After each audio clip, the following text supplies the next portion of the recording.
Welcome to Hoops Royalty. I'm King Jimison, alongside, as always, my man in Cleveland, Karna Venkatraj, but also today alongside a special guest, Robbie Hodin, a fellow graduate journalism student at Northwestern, and Robbie is also a Celtics expert, writing for SB Nation's Celtics blog. Robbie, it's awesome to have you on the show today. Before we get into all the basketball, the specifics, the many connections between the Memphis Grizzlies and Boston Celtics at this moment, can you just tell us, our Grizzlies fan audience, what it feels like to root for a competent basketball team? Because we've forgotten about that over these first 11 games. Yeah, super tough to be a Grizzlies fan right now. First of all, thank you guys for having me. I appreciate it. Any time to talk basketball is a good time.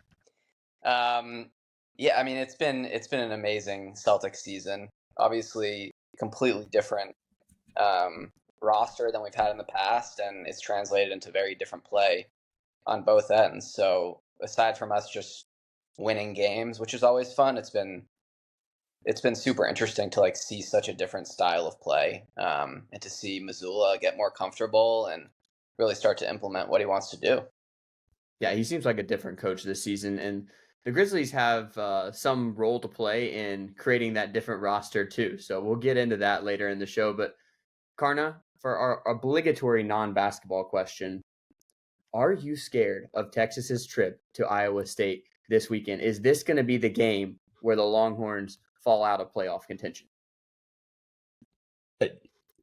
Why would you ruin my night like that? Yeah, it's a very well could be. We've lost 4 out of 5 of the last times that we've been in Ames. It's going to be cold. We have a bunch of Texas boys on our roster. I'm a little worried. You guys know, Robbie, I'm not sure if you're from the Midwest, but I just moved to the Midwest, and so did King, and we're both from the South. We're struggling, man. We're struggling already, and it's only November. So yeah, I'm a Boston guy, so I'm used to it. Yeah. Honestly, Chicago's been very tame so far.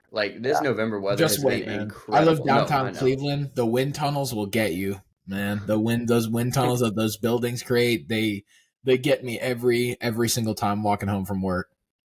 It did snow on Halloween, and watching the snow not fall vertically, but shoot horizontally was a little bit alarming and a little taste of what's to come.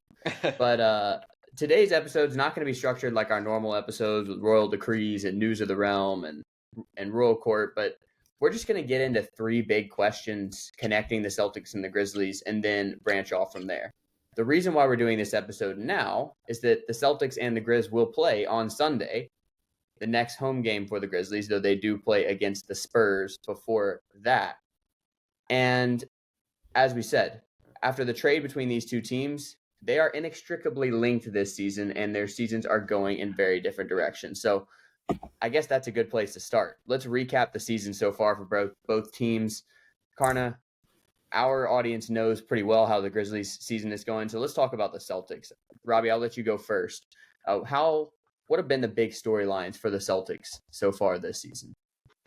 I mean, I think the biggest storyline has been Kristaps' implementation into the offense. I mean, I think obviously Drew maybe was at the time thought of as a more impactful trade, just because we've had so many battles against him in the playoffs, and obviously his perimeter defense is something that Kristaps doesn't bring. But I think Kristaps has just completely reinvented the entire Celtics offense. And I think the biggest thing is the spacing. So, I mean, Al Horford, obviously good 3-point shooter, had some of his best 3-point shooting numbers of his career last season.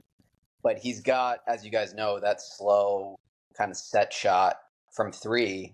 And it's a lot different shooting gravity that Kristaps is bringing out there when, he gets the ball, he's got a quick release above his head. And oh, by the way, he's 7'3" and long. So it's like he's just creating so much more space for everybody else on the team. We're posting up a lot more, which I think is huge. And I think just generally we're a lot more diverse in the ways that we can score. And then defense, it's just a lot of the same. Like when you have,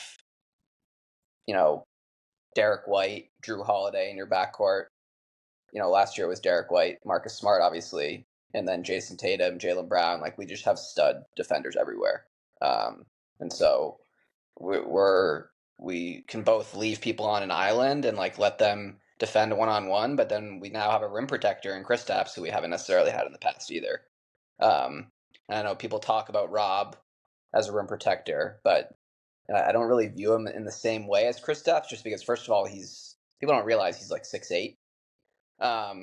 But also he's used more kind of as a roamer and like guarding the non-shooter in the corner. And Kristaps kind of just like will park himself in the paint and just deter shots with his length and size. So I think that's been something new as well. Must be nice. The Celtics are third in offensive rating, second in defensive rating, and number one by a mile in net rating. And as you just said, new addition Kristaps Porzingis, who came over as part of the trade that also sent Marcus Smart to Memphis, is making a big impact on both ends. Karna, I hate to do this to you, but you now have the unfortunate distinction of giving us 30 seconds on the Grizzlies season. I mean, we haven't really talked about this in a big picture setting in a few episodes, but if you were going to distill the Grizzlies season into 2 or 3 main points, what would those be? I think the first one is a lack of physicality, right? That has been a common theme throughout a lot of the early losses. And though it has been supplemented by Bismack Biyombo being added to the roster and getting significant minutes, the lack of physicality defined our early losses. I think, our instant reaction was very telling for almost the next 10 games, which is we got bullied down low. Zion Williamson was able to do exactly what he needed to do to just bully around our bigs. And I think the lack of depth in the early part of the season was emblematic of maybe a larger issue with talent evaluation in the front office. The second common theme that we saw, we talked about this last podcast, was the lack of a true point guard. Jacob Gilliard's emergence, he's if we're just being honest, physically he's not an NBA player, or an everyday NBA player, but his addition has provided such a spark plug to the offense, even in losses, that you can really see what a true point guard could do for this team. And the fact that we were relying on Derrick Rose earlier in the year to maybe supplement that, or even Marcus Smart to supplement that, is a testament to maybe how the front office has valued that position in the past and how they should value that position going forward. And the final thing is, it's a perimeter. We have a perimeter defense issue, which I think is maybe the opposite of what the Celtics have. The highest 3-point against percentage is the Grizzlies at 42%. So people are shooting the lights out against us. And like we talked about last podcast, right? It could be shooting luck, but more than likely it's open shots, right? It's a confounding variable. There's a lot of different things that flow in there. But overall theme is that our perimeter defense was just not where it needed to be in this early part of the season. And we ran into a couple of buzzsaws in like Lauri Markkanen, some other great shooters. So look, is there hope in Memphis? Absolutely. We have very talented players, and we have a trio that can get the job done, at least in getting us to the playoffs. This season has been a mixed bag, and the bag is mostly bad things. So, I'm hoping that we turn it around. We have some pieces that we've added that are good, but, December can't come fast enough. Mid-December, 14 more games. And we get the best addition that you'll see in any team we'll get all year. Yeah, that's what we're going to start calling it. The best in-season edition of the NBA season is a guy coming back from a suspension that was far too long in the first place. But and King, as our resident expert, is there anything to add? Any themes or things in our season that you wanted to point out? I thought you nailed it. Another theme is that Jaren Jackson Jr., at least this is a bit of a recency bias question because he's been so bad in the last 2 games in LA, but he has not stepped up to the forefront in the way that the Grizzlies would need him to. And maybe it was an unreasonable expectation for him to be that in the first place. But when you take out your star, you need your number 2 and your number 3 to step up.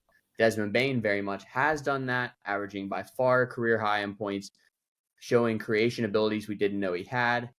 But Jaren Jackson Jr., particularly in the last 2 games, just hasn't been that. He's shied away from the moment offensively. He hasn't been a consistent offensive hub for the Grizzlies. He's had a couple 30-point games, had a lot more disappearing acts. And until that changes, the Grizzlies don't have the depth, even with Ja Morant healthy, to be a championship contender. But speaking of depth, the Grizzlies thought they added wing depth when they traded for Marcus Smart, sent away Tyus Jones in the deal. We love you, Stones, but he's suffering in silence in Washington. But that trade was, I think, seen by a lot of people as a win for everybody. The Celtics revamped their offense, adding Kristaps Porzingis. The Grizzlies revamped their culture, adding Marcus Smart. The Wizards began their tanking job. And it just hasn't really been the way it's worked out. I mean, 2/3 of those things are true, but the Grizzlies' end of that has not lived up to its initial selling. But Robbie, let's start with you. How does it feel seeing Marcus in a different jersey? He was touted as a heart and soul player for the Celtics. Is that something Boston's missing at all this year? Well, it certainly doesn't seem like we're missing it at this point. I think, the playoffs will be the true test in terms of whether we're missing that aspect. I will say that I shed a couple tears when Smart was traded, as I think many people in Boston did. Like he has truly been there through it all. Like there were some really, really crappy years in there where Marcus Smart was kind of coming into his own with like the Avery Bradley years and the, Jeff Green was our best player for a little bit. Like we were bad for a little bit and Marcus Smart was there. And I truly, I've been watching the NBA for a long time, obviously, as you guys have. There isn't a guy who night in and night out just like will put his body on the line like Marcus Smart, which I think obviously in Memphis will eventually win over the fans, whether it has already or not. I'm not sure. Maybe, the 2-9 aspect is probably hurting his case there. But eventually, once it starts to lead to some wins, like Memphis is going to love Marcus Smart. I don't really know how a fan base couldn't. He did make an absolutely incredible play at the end of the Grizzlies' last win for basically the key bucket. I'm guessing you saw that too, Robbie, where he goes to the floor, and I don't know how you have the hand strength to pull that off, but he basically flips the pass to David Roddy like he's a shortstop.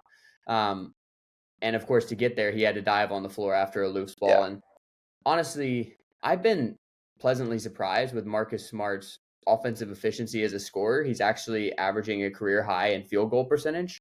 3-point shooting, not quite as good. I think he's doing his best to facilitate the offense, but part of the problem has been he's not a natural point guard, and he's being asked to be. That's part of the reason why they felt comfortable trading Tyus Jones away, is because they're like, well, Smart can fill that void. And he hasn't really been capable. Desmond Bane can be a creator, but he's not really, certainly not a pass-first creator. And so that's just left the Grizzlies with this massive hole at point guard, so much so that inserting 5'8" Jacob Gilyard into the offense has been like a jump start. And he really shouldn't be on the floor at an NBA game, but that's where they've fallen to. But Karna, we've alluded to it a lot, but how have you felt like Marcus Smart has impacted the Grizzlies so far this season? I mean, look, it's hard to say that the fan base has accepted him because there's been just so much losing.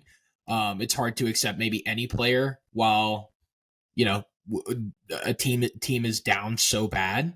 I think where Marcus Smart will make his mark is, and it's something that Robbie alluded to, is in the playoffs, right? That will really determine, and when he makes those key plays, those, the swing may not be just 6, 7, 8, 9, 10 points of those defensive or even offensive plays, but they will be in big moments.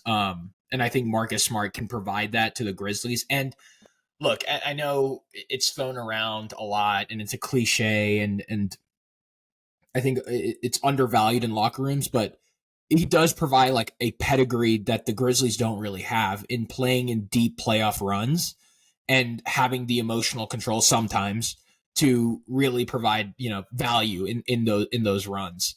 So I think keeping the ship afloat right now is the most important part. Like, is there going to be complete buy-in to Marcus Smart right now? No. We've only won 2 games. I think as we, win more, as we get to the playoffs, and even if it doesn't happen this season, it will happen next season, in my opinion.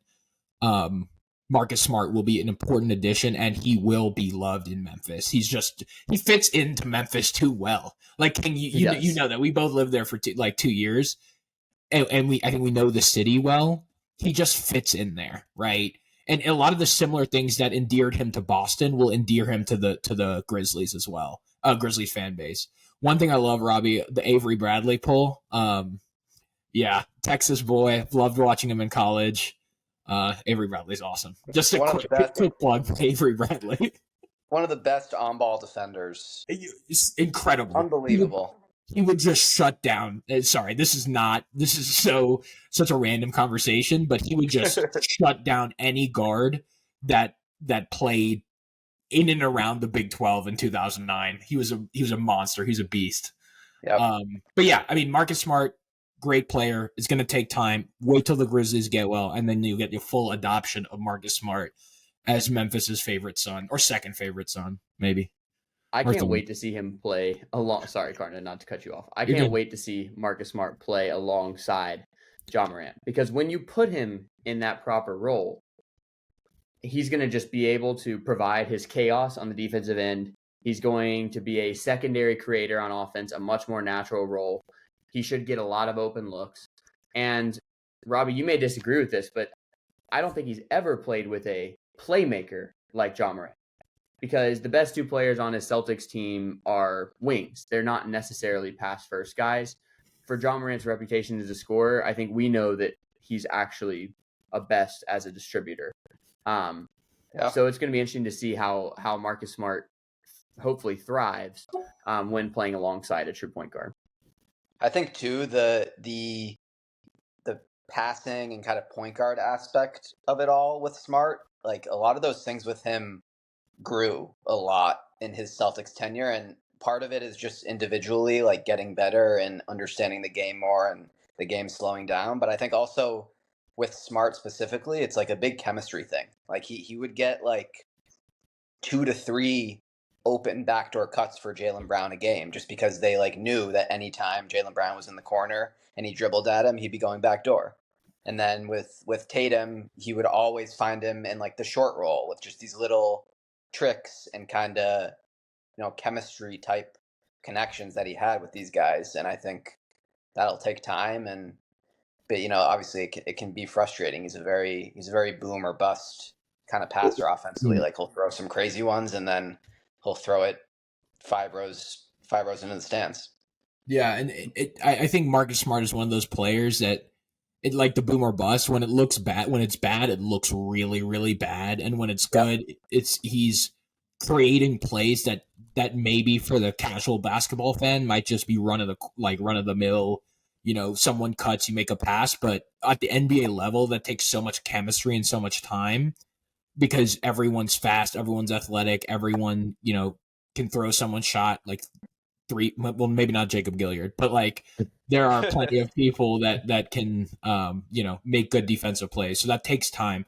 One thing I will add too, I think Marcus Smart is not alone in that, right? Like we saw Chris Paul in his tenure at the Suns, right? We saw when you just tried to add like a playmaker into a system, it's not going to be overnight. It takes time to develop that chemistry. Marcus Smart had that in at the Celtics when they weren't in win now mode, but now the Grizzlies are in win now mode. So it'll be interesting to see if the front office gives him that time or tries to adjust his role away from what he currently is. It'll be interesting to see what kind of happens with that. Yeah. That's a great point by both of y'all. And I think my most indelible memory of Marcus Smart is him dribbling down in the final seconds against the Nets, looking like he's about to throw up a wild shot, but then instead throwing the perfect pass to Jason Tatum, cutting for the winning bucket in game 1. Celtics go on to dominate that series. Yep. And that's the kind of playmaking we're probably going to see from him once he gets more comfortable with this Grizzlies roster. And by the way, he's not been the problem, which leads me to our third question, in which I buried the lead. Marcus Smart got hurt in the last game against the Lakers, and we talked about it a little bit on our episode yesterday after the Lakers game, but in the first quarter, he exits with an ankle injury. Today, Taylor Jenkins provided an update that he's going to be reevaluated. Love those kind of updates. They're always heartwarming. So in our third segment, I want to talk about the Grizzlies' upcoming game with the Celtics, keys to the game. But the main lens we were going to talk about it in was as the Marcus Smart revenge game, because he was going to be playing against his former team. I will be very surprised if Marcus Smart is playing in Sunday's game, given that he was wearing a boot on Tuesday night, and given that Taylor Jenkins did not provide any specificity to the injury. We're going to call it the Marcus Smart revenge game anyway, but just keep that in mind when we're talking about keys to the game and predictions and such. But Karna, let's start with you this time. For Sunday's Grizz-Celtics game, what are one or two things the Grizzlies have to do to steal this one on the second night of a back-to-back against the best team in the NBA? Here's one for sure that they need to do, and that's limit Kristaps Porzingis if he's on the floor. The guy is, it's not just that he has 19.7 points per game, right? Like, that's great, but he's doing it really efficiently. Depending on what efficiency metric you use, he's either second or third behind, oddly, Cornette as like the most efficient scorer, which I guess kind of makes sense. But you just have to be able to limit what he's able to do on the floor, whether it's spreading the floor like Robbie alluded to earlier, whether it's throwing up 3-pointers. You know, there has to be a game plan around limiting what Kristaps Porzingis can do. And this is another reason why, right? Jaylen Brown is a dynamic scorer. Jason Tatum is for sure going to get his, right? Kristaps Porzingis has this season been such an X factor and such an additional marginal value, such an addition of marginal value for the Celtics that, you know, I wanted to ask Robbie what he thinks is kind of the thing that's going to push the Celtics over the edge this year in this podcast. I think Kristaps Porzingis is a big part of that, as something that can push, you know, deeper into these playoff runs, the Celtics over the kind of over the wall into an NBA championship. So this is my thing. Taylor Jenkins should be game planning, not just for Kristaps Porzingis, but a big part of what he should be talking with Jaren Jackson Jr. or whoever's checking Kristaps Porzingis is, hey, how do we limit how he can space the floor? And how do we get in his face so we drop that 3-point percentage down as much as we possibly can? As much as you possibly can to a 7-3 guy who shoots from his head. So that's my argument is let's limit Kristaps Porzingis. Let's devote some resources. Let's put some chips on stopping Kristaps. This is going to be the biggest defensive challenge yet of Mr. Bismack Biyombo's short Grizzlies tenure, because we know that usually they don't like to put Jaren on the other team's best scoring big, or biggest big, for lack of a better term. That's probably going to be Bismack's responsibility, and Bismack guarding on the perimeter is not what we want to see. So, that's why I think Jaren might. The only reason I thought Jaren might catch that responsibility is Kristaps isn't overly physical down low either, especially post injury. So I think maybe Jaren gets that, but that makes the cleanup crew kind of job that Jaren has a little bit harder. So do they devote resources outside and lose Jaren's ability to clean up some of those drives to the basket, and Jaylen Brown's athleticism kind of takes over, which is kind of that's what I wanted to do, devote a little bit more research onto, is how does Kristaps affect Jaylen Brown specifically as, you know, a slasher to the basket. But all that's to be said, if it's Bismack, if it's Jacob Gilliard, dude, I don't know. Just someone needs to stop Kristaps Porzingis. If you're getting killed by all three of the Celtics' top scorers, then you have no hope of snapping a pretty abysmal streak against the Celtics. The Grizzlies have lost 14 of 15 in the series. Wow. 4 straight.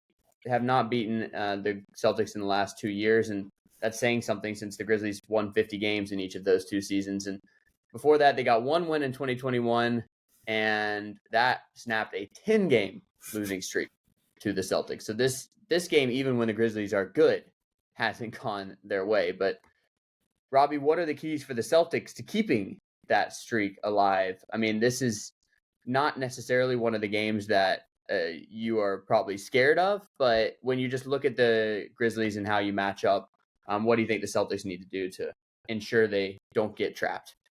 Well, I will say before getting into those points, I think if anyone's going to come back from a walking boot like 2 days ago Yeah. and play in a game, like it would be Marcus Smart. So I wouldn't put it past him, especially against his old team. But I think the Celtics, historically have struggled against bad teams, and they've tended to kind of bring their level down to the level of competition. And I think that'll be something to look at in this game. I do think if Smart's playing, that'll kind of all go out the window. Like everyone in the Celtics is going to be very, very pumped to go up against Marcus Smart. Not in like a, in an admirable kind of way. Like, they spent so many years together, and they're all absolute competitors. And so I would imagine lots of attacking Marcus Smart in one-on-one situations and stuff like that, which I would say maybe is another key for the Celtics, not to get too entrenched into the game within the game and to kind of still run your stuff. But Karna, to answer your question earlier about what kind of puts the Celtics over the top, I do think it's Kristaps, and I think, the biggest issue with the Celtics in recent years has been end of game offense. Like we look good for 3 quarters, for 3.5 quarters, and then when it gets down to it, we don't have necessarily a go-to play in crunch time that you see most great NBA teams having. The Jokic Murray 2-man game, what will this year be the Maxey and Embiid pick and roll. Like every team has a go-to play. Yeah.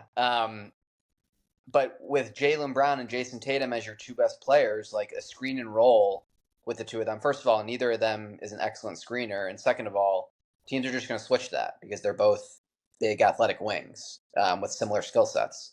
And so adding Kristaps to that mix, I think, gives us a different thing that we can look to at the end of the game to create mismatches, to create switches, and even to throw it into the post. Like, yes, Kristaps is lanky and loose with the ball sometimes, but he's scoring 1.61 points per possession on post-ups this year. Like, he's been unbelievable in the post.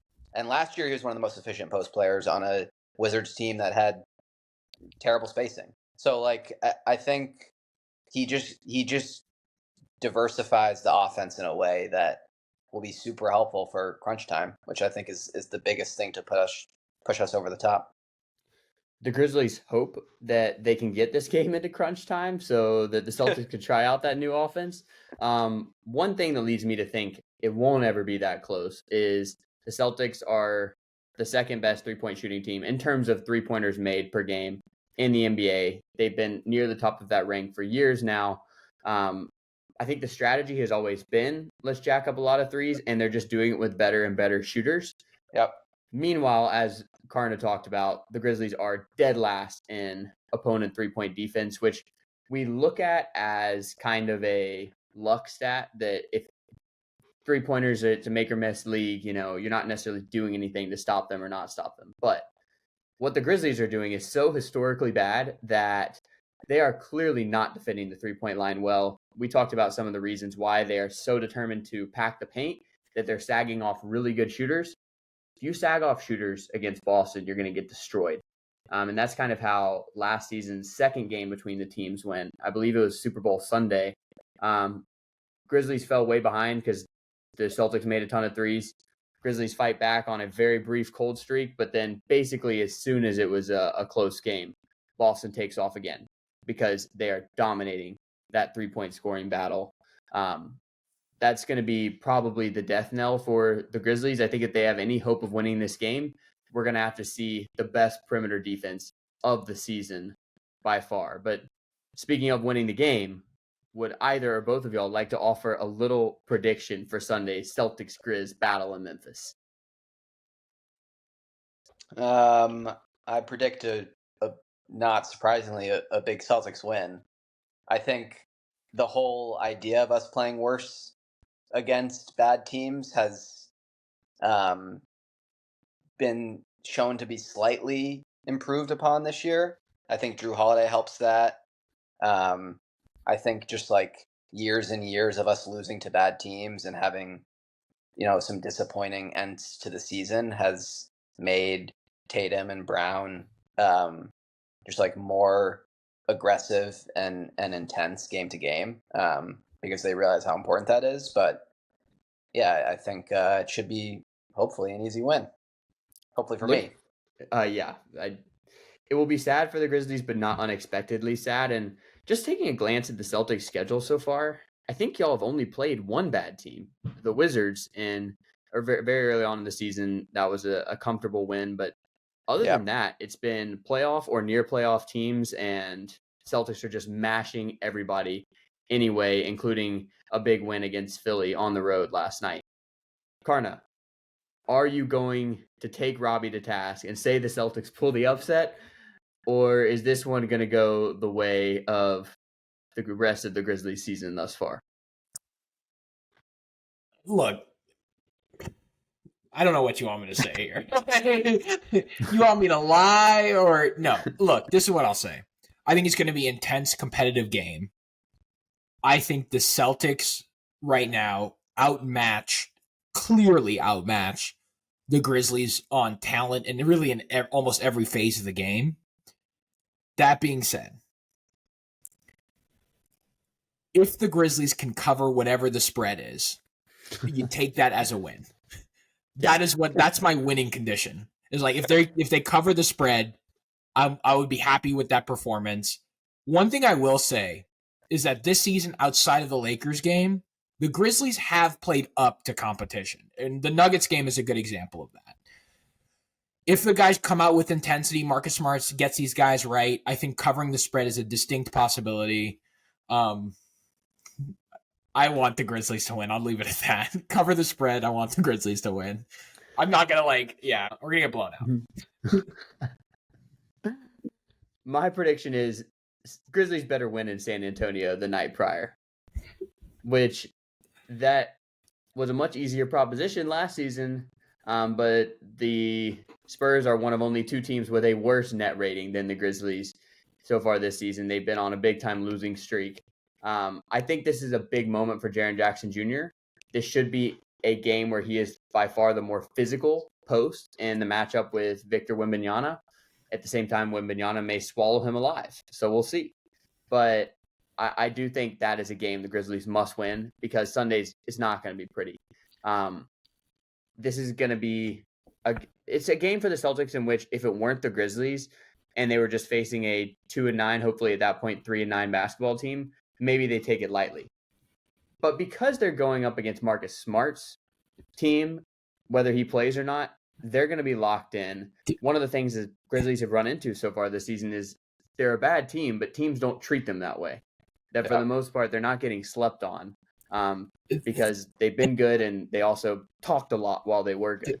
This is what I'll say, too. I think this is like a narrative. I don't know if this narrative is true. I'm not a Celtics insider, but I would bet my whole paycheck on this being a thing that is definitely going to underline this game, which is Marcus Smart absolutely, as a competitor, said something to Jaylen Brown or Jason Tatum in a practice, maybe multiple practices, that crossed the line, and they will absolutely remember that.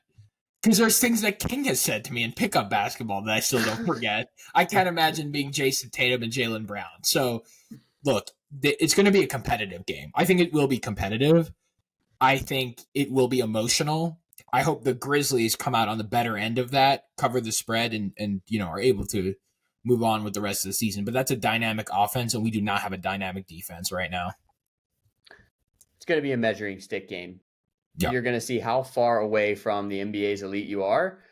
On the flip side, if the Grizzlies play well, they're going to prove that this season is not fully lost. And that when you're adding your best player 25 games in the season, a lot can change very quickly.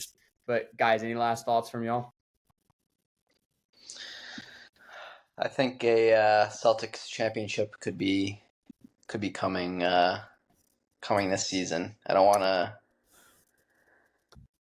to jinx it, but it just something feels right this year with the Celtics in a way that it hasn't necessarily felt right in prior years. I think the end of game stuff is a big thing there, and I'm hopeful.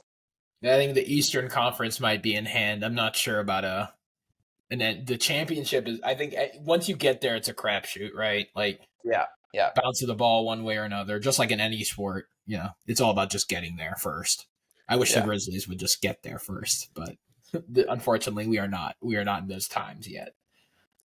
Robbie, I want that for you, but I do not want that because on this show, Karna and I went into a long debate where I picked the Bucks and he picked the Celtics, and it was the most contentious argument of our podcasting career. I don't really know Maybe why our lives. that got us Maybe our lives. Probably our lives. And after that, I went ahead and placed a little bet on the Bucks to win the championship too, because you got to put your money where your mouth is. There you go. But if I was to redo that bet, it would definitely be on the Celtics. They look like the best team, and there's got to be an element of motivation after so many near misses. Thought maybe losing Marcus Smart was going to take away the edge of a team that seemed to lack that in the first place. Instead, it seems to have been a galvanizing factor by adding Kristaps, and they're creating their own energy now. So, guys, it's been a pleasure to talk hoops with both of y'all, and it will hopefully be a pleasure for all of us to watch Sunday's game. Hopefully we'll see some good things from both teams, but at the very least, one of the teams on the floor is among the NBA's elite. But that's it for Hoops Royalty, bringing you royal hoops takes on the Memphis Grizzlies and NBA. Please like and subscribe on YouTube, 5-star reviews and nice comments wherever you listen to this podcast, and go out and follow Robbie on social media as well, or on Celtics blog. He's doing fantastic work. Thank y'all so much for listening, and go Grizz.